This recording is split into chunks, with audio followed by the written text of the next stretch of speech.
move mountains. We gon' walk it out and move mountains. And Lezli Baskerville is a lawyer in the United States and is the president and CEO of the National Association for Equal Opportunity in Higher Education. Dr. Baskerville was born in Montclair, New Jersey, to Marjorie Baskerville and Charles W. Baskerville. Her mother was a teacher and a social worker, and her father was a marketing executive.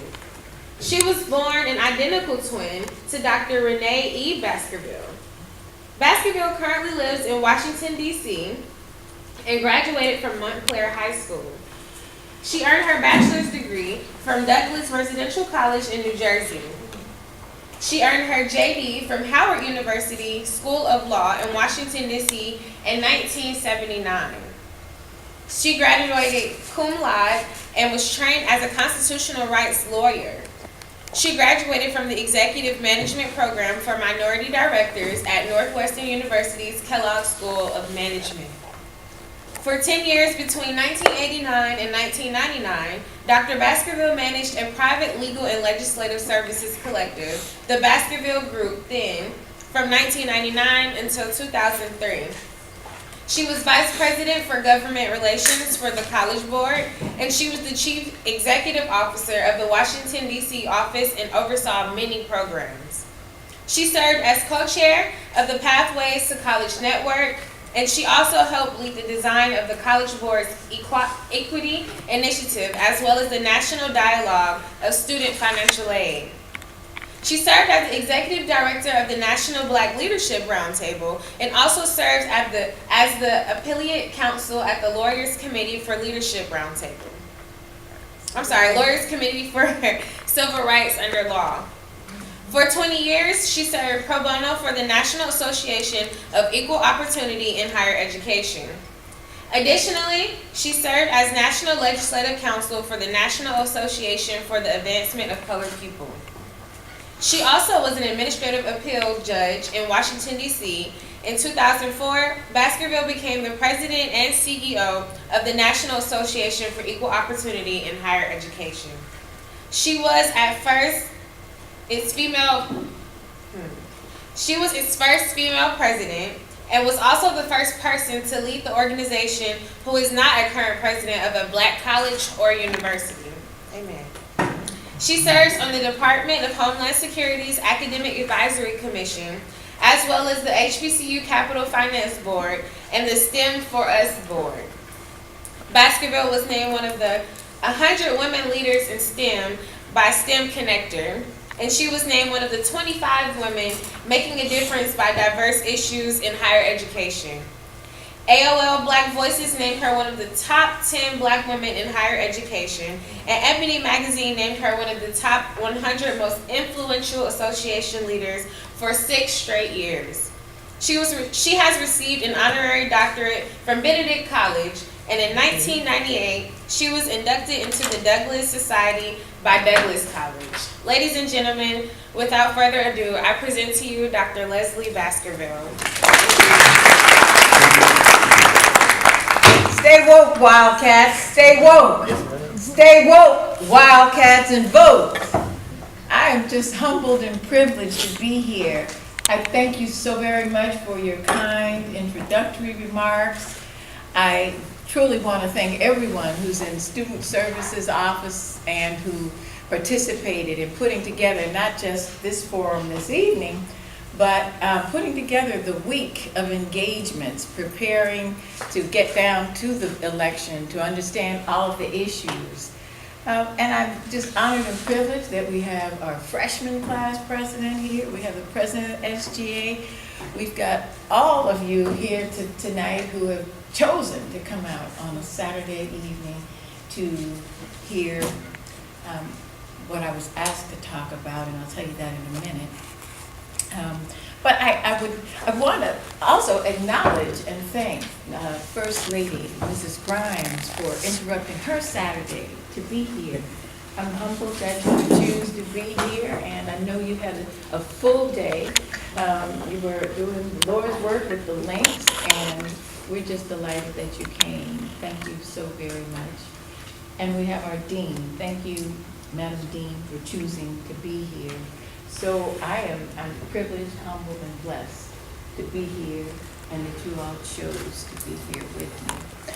I was asked to talk for 10 minutes about HBCUs, and then some about the urgency of now, why we have to vote, why when in such times as these we have a spiraling downward and a moral decay in the nation, the vote is so significant, and most especially to talk about why it's significant, what's at stake, and what will happen if we don't vote.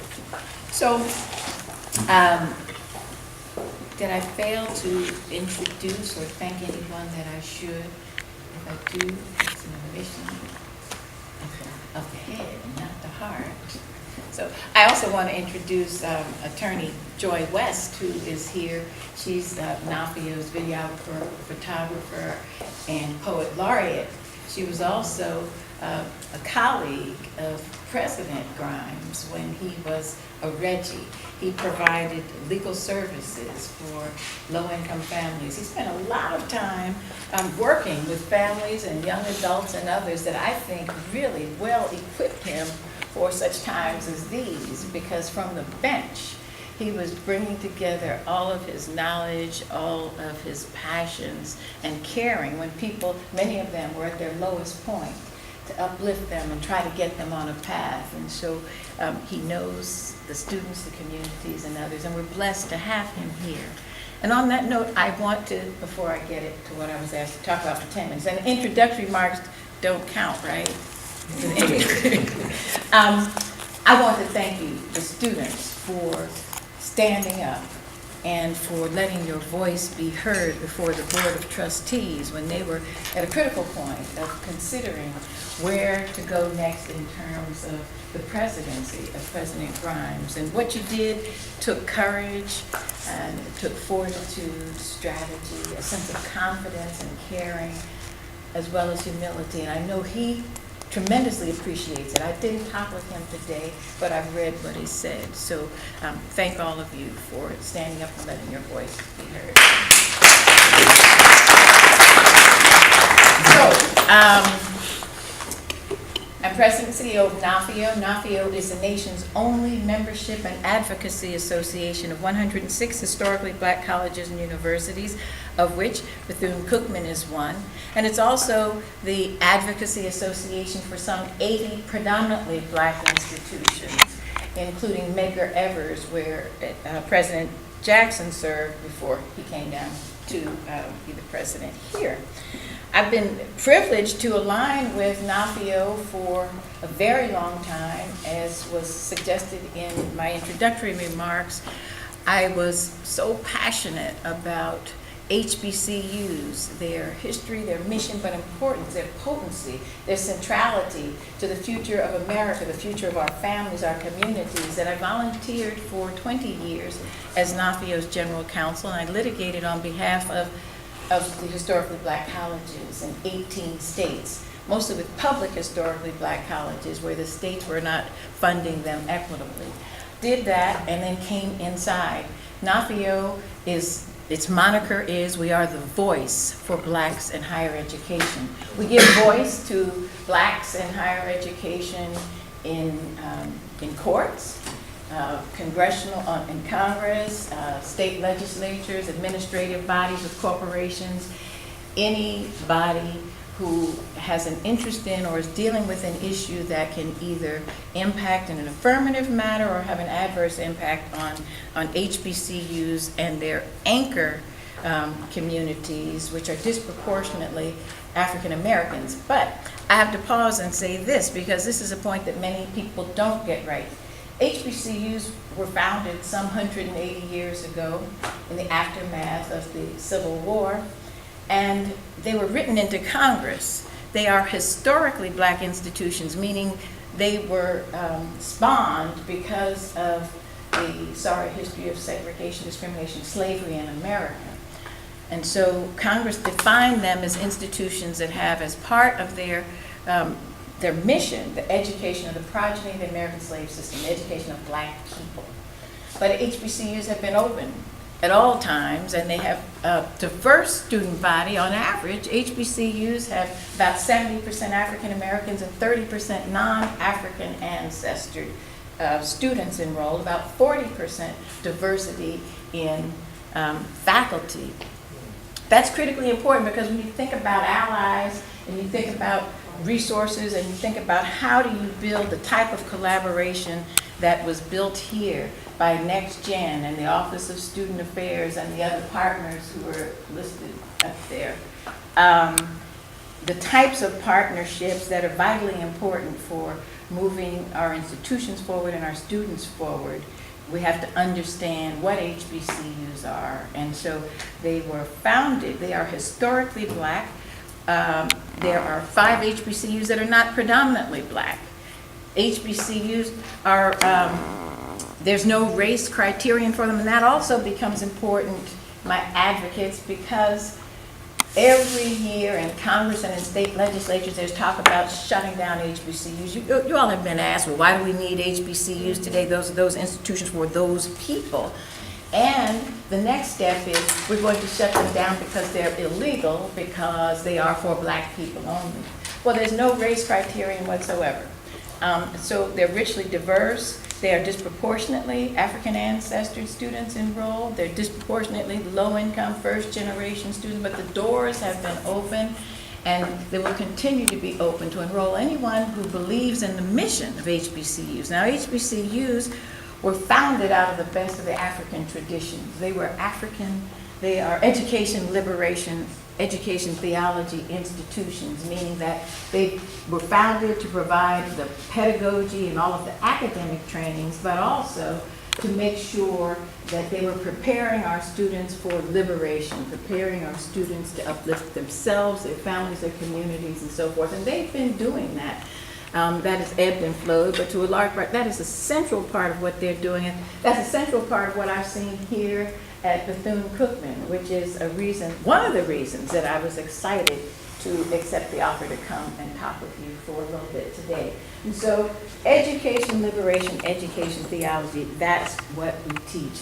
We also try to spawn justice janissaries. And so if you're going to law school, we try to encourage all of our students who are studying law to learn the law, to be sure, but not to focus on judgeships, to focus on justice. And as you're learning, you have a responsibility to give back, to volunteer, as I did for 20 years, to make sure that the students, the last, the least, the locked out, left behind, are not stuck in the margins. The same thing with health professions. You have an outstanding nursing program here. The people who we are preparing in our schools, including Bethune-Cookman, in health professions, are teaching healthy lifestyles, but they're integrating health of mind, body, and spirit. That's what we talk about when we talk about education, liberation. It's the cornerstone of HBCUs.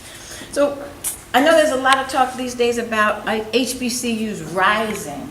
And when you see videos and you hear stories and on, most people talk about HBCUs as small, underfunded institutions.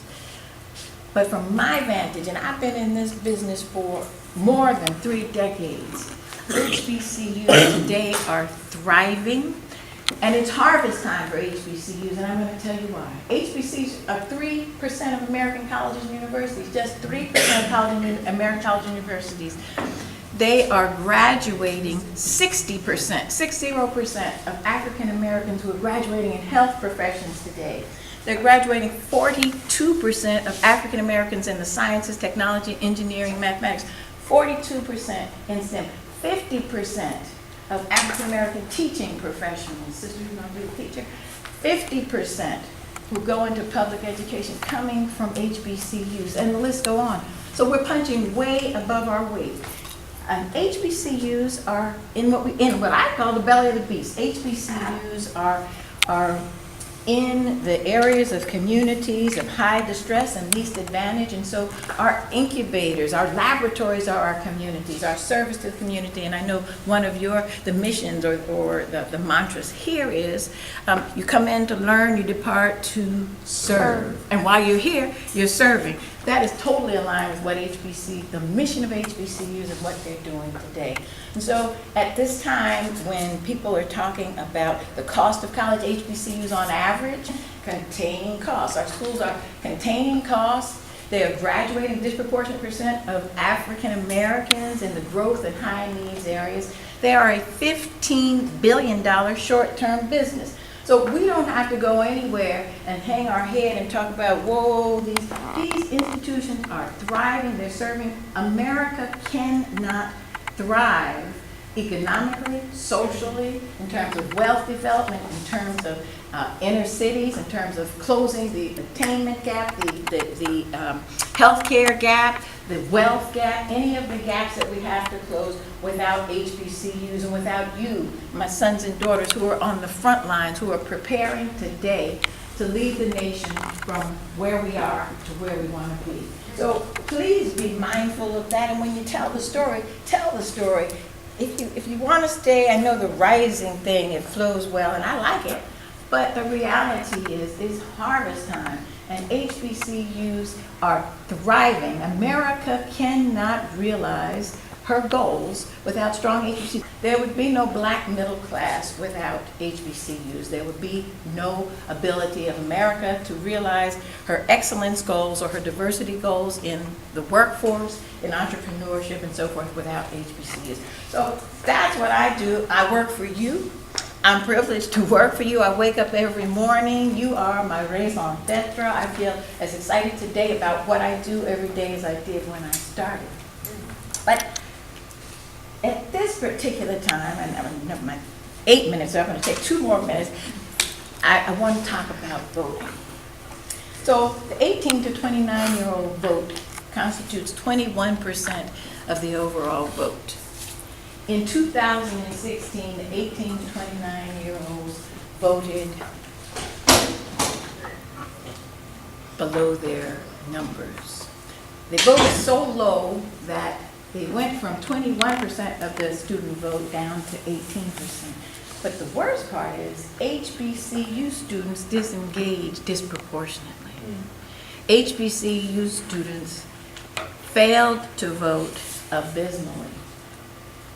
And the problem is, if we sit on the sidelines and we don't vote, when we get people in office who are trying to unravel all the regulations that have been passed over the years, the civil rights laws, which requires that people have policies in place to address sexual assault, sexual harassment, Title VI, which talks about equality in education, all of those programs are unraveling.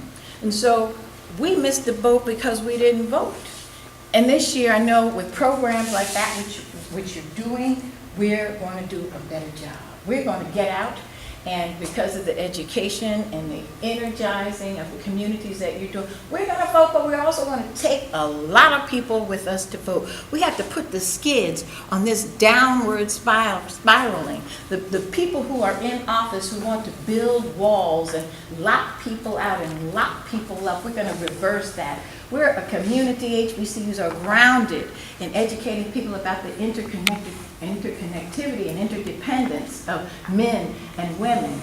We are people who talk about the importance of coming together as one group, indivisible, respecting the differences, respecting the voice, giving voice to people from all races, all backgrounds, all ethnicities, all stripes, so that people can be themselves, they can find their true selves within the big tent. So we're going to go out in large numbers, and we're going to put the skids up under the types of policies and programs, the types of officials. And so you're going to vote.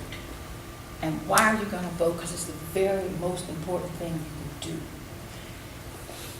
Your voting will determine whether or not while you're in school you have student loans or student grants. Your vote will determine when you get out whether you can get a housing loan. It will determine whether you have health care. It will determine whether you're in a segregated community, because the laws talking about equal opportunities are being eroded, the regulations are being eroded. And so it also decides who gets how much of what, when, where, how, and why. Who gets how much of what, when, where, how, and why. Whether you have loans versus grants, whether you have taxes for the top 1%, or whether you can move along the bottom 20% to the top 20%. An important data point, HBCUs are moving the persons in America from the bottom 20% to the top 20%, as documented by Dr. Spriggs, who is the chair of the economics department at Howard. We are doing awesome things, but we can't do what we need to do if we don't go out. And I know as we're in this climate with moral decay and disaggregation, some people want to sit on the sideline, but we can't.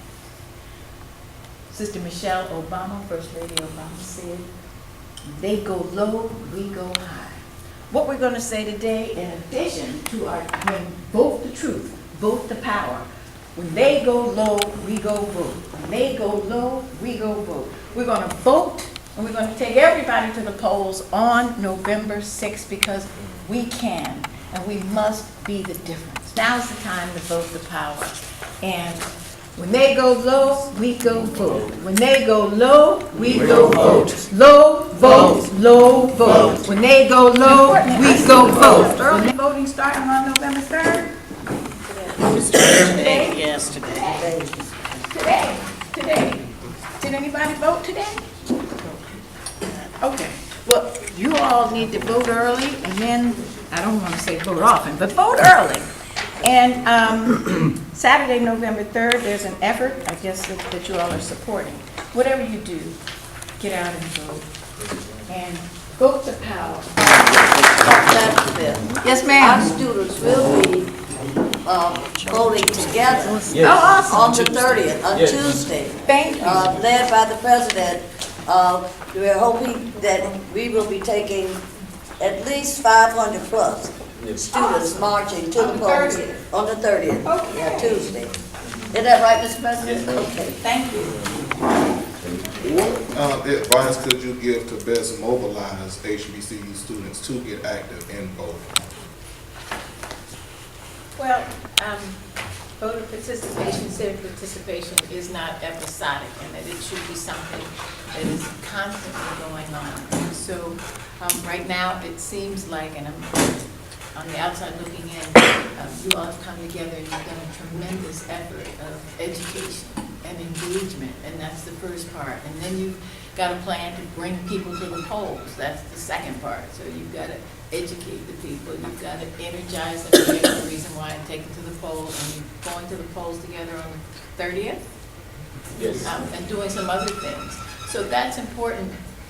But you need to begin to continue the dialogue. So on the November 7th, no matter who wins, that the people that you voted for or didn't vote for, you get a letter out from the SGA and the groups that are co-sponsoring this event, and anybody else you can get to sign on and say, you know, we are the collaboration of these groups. We represent X numbers of people.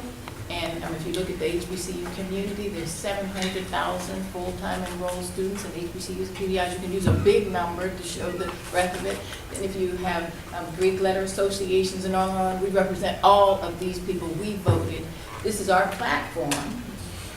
Two things. We want to be on your transition team, so we'll have a voice at the table.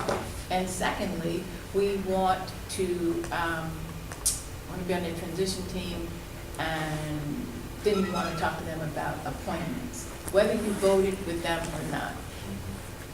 When the vote is, well, first, if the vote is not over, the other thing, and I need to back up, because something needs to happen before that, and that is on election day, you're not just taking people to the polls, but you have to protect your vote, because your vote's only valid if it's fully counted, and of course, Florida has a bad history in that regard. So you need to work with the National Bar Association, National Conference of Black Lawyers. You need to work with the BALSA, anybody who's in the law. You need to have a group of people who you've identified will protect your interests from the time they cut open the protection around the ballots and show people that there's nothing in it. You've got to be in that room, if not personally. Make sure you've got people there. And then you've got to have poll watchers. And then you've got to have all of those areas covered that will ensure that the people that you get out to vote, their vote will be counted. It's always good to bring people at the end of the day, watch the outcomes, to celebrate it, but importantly, get yourself and your agenda on the agenda of whoever is in there. You show up, you tell them we voted, this is what we want, this is what we can do from you, for you, and this is what we expect from you. And then we need to have a training program for the next cohort of elected officials. We could do that with student government, we could do it with National Black Caucus state legislators. I know Congressional Black Caucus has a training program. NAFEO has one for HBCU students. Somehow we need to get the word out, get more dollars so that people who are interested, not just in running for office, but certainly if you're interested in running for office, but if not, there's a lot of other people that are critical to the marketing piece, the media buys. That's big money. People who make money off of campaigns are those who buy the media ads. So any communications majors, any business majors, you've got to have trustworthy people who will be the treasurers and other things. But we need to then institutionalize and grow a program so that our students are educated, prepared, inspired, connected, and can be in place so that we can all celebrate and get more HBCU students in elective office, appointed office, anointed office, and other offices. Thank you. It generally starts with a letter saying who we are. People care about numbers, and the reason it's important when I say HBCU students tank, when I go to meet with members of Congress, when I go in the 18 states where I meet with the state legislators, their legislative directors have given them a sheet saying, okay, Bethune-Cookman has about 4,000 students, but according to our record, 20 of them voted, or whatever the reality is, they have those data. So when I go in, or if I'm asking for a meeting, I say this is who we are, and I optimize it. 4,000 students, they're active and engaged, they brought out the whole community, they did a week-long this, that, and the other, they're focused, they have made a difference in terms of the visiting Secretary DeVos, they made a difference in terms of the future of a current sitting president, they're active and engaged. They need to hear that, and then you get to the table. When you get to the table, if you disagree, and you'll disagree with everybody. I have met with every president since Reagan. If you are not in the room, you are counted out. My position doesn't change. What we're asking for does not, I mean, it changes because of evolution, like it's more technology and whatever the current 21st century asks are. But none of that changes. You go in with your same agenda, you hold yourself high, and you tell them why you matter to them. So when Trump said, I'm going to make part of my agenda the revitalization of areas of high distress in urban areas, I wrote a letter to him and I said, you cannot revitalize urban areas in America if you don't involve HBCUs. Disproportionate percentages of our colleges and universities are in areas of high distress. We have engineers, we have people now who are building housing, we have our medical schools, our public health schools, our nursing schools are offering public health to people of least advantage, on and on. Tell them what we have, you can't do it. We can do the infrastructure, we can lay all the infrastructure, we can do the marketing, we can do the law, everything that you need in order to revitalize your communities, and you can't revitalize them around us. And get a foot at the table. Then you get a call from HUD. It does not matter if you agree. What matters, it does not even matter if you find a lot of what is being espoused abhorrent. If your voice is missing, you're missing. There's not even anybody there who will say, and if you are not there, somebody else is there, and I'm going to look you in the eye, I'm going to tell you why. My 700,000 students are going to make America strong. You want America strong? America can't go anywhere with disproportionate percentages of black boys locked up in prison, disproportionate percentages of women and infants in trouble because you're cutting CHIP and you're cutting SNAP and those types of things. Got to have the dialogue. Got to be at the table. And if you find that it's totally futile, Well, another thing, I think it's always good to have an inside-outside piece, right? So somebody's at the table, but while somebody's at the table, somebody's on the outside. I've been outside lots and lots. It's a good thing, I'm outside. Now, if you find out that inside is not working, you can take another approach. But I think it's good to be inside and outside. Somebody's got to be outside who's elevating it, or at some point you walk out. If you find that it's futile, have a plan in advance. So you're gonna go down, you're gonna put it up. If you're disrespected, if you're dismissed, if jokes that aren't funny are told, if racism and bigotry is rising high, you walk out and you have a press conference in front of the meeting spot. But the engagement in some manner, whether it's Twitter, or whether or not it's at the table, whether or not it's in courts.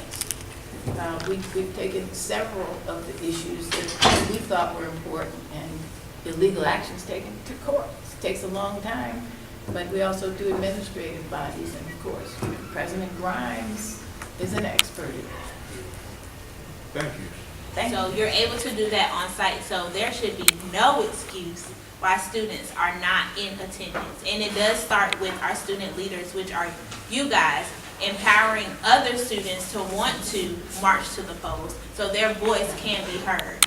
So this is a serious election, so we need to go out and do what we have to do. We gon' walk it out and move